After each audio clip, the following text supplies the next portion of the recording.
Bonjour à tous et bienvenue sur boursicoté.com pour cette nouvelle analyse technique des principaux indices mondiaux.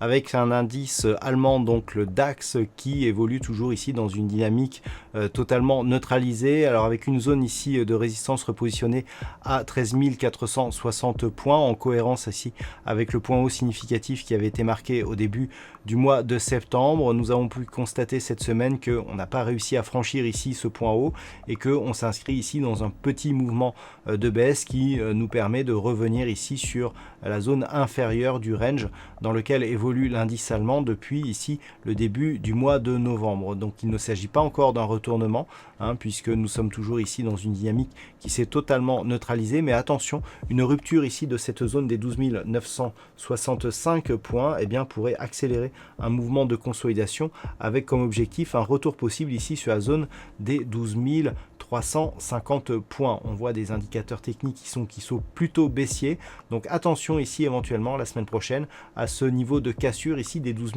965 points. Naturellement la semaine prochaine, si les cours restent ici au-dessus de ce niveau et parviennent même à casser à la hausse ici la zone des 13 460 points, cette configuration baissière serait totalement invalidée.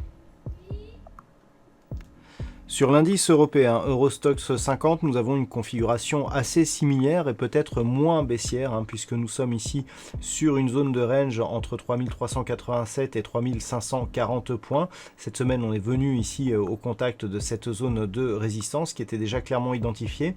Et la baisse du jour nous permet juste de revenir ici sur la moyenne mobile 20 exponentielle, et on peut d'ailleurs constater que cette moyenne mobile résiste bien, puisqu'on clôture au-dessus de celle-ci.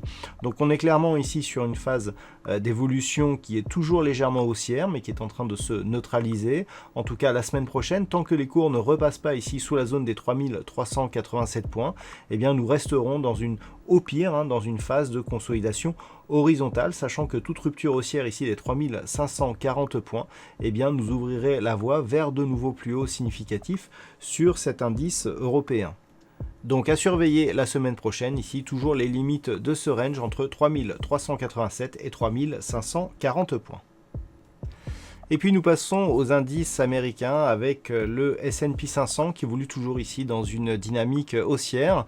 La rupture ici haussière des 3550 points a été validée, puisqu'après avoir été résistance ici sur ces différentes phases, la rupture qui s'était faite sur un gap a permis de valider ce niveau ici comme un support. On a eu de nouveaux plus hauts significatifs cette semaine, et le retour ici, de petite phase de consolidation, nous indique que nous sommes juste ici sur un retour sur les moyennes mobiles. Donc une dynamique qui reste naturellement orientée à la hausse, avec donc cette tendance relativement forte et donc validée sur le moyen et sur le long terme. Tant que les cours ici restent au-dessus de cette zone des 3550 points, on peut viser de nouveaux points hauts significatifs avec donc comme signal de confirmation une rupture possible de cette zone des 3710 points en direction des 3850 points.